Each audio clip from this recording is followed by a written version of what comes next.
Katra raža sākas ar izvēli. Apskatīsim, ko šogad piedāvā Dekalb. DK Expansion ir gara auguma hibrīds ar labu veldras noturību, augstražīgs un ar augstu eļļas saturu sēklās. Piemērota dažādiem sējas termiņiem, sākot ar vidēji agru un beidzot ar vidēji vēlu. Tāpat arī labi piemērota dažādiem augsnes tipiem. Rudens attīstība ir vidēji strauja, augi veido kompaktas lapu rozetes, neveidojot pārāk lielas lapas un neceļ augšanas punktu uz augšu, kas nodrošina ļoti labu ziemcietību. Veģetācija pavasarī atjaunojas vidēji agri, un tāpat arī ziedēšana un nogatavošanās laiks ir vidējs.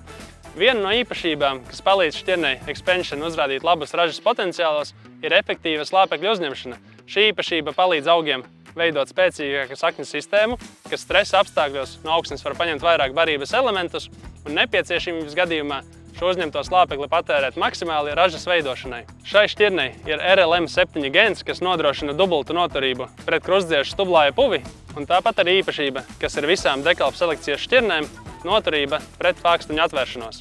DK Expansion būs pareizā izvēle saimniecībās, kas intensīvi audzē rapsi, izvēles pārbaudīto un sēja ar pārliecību.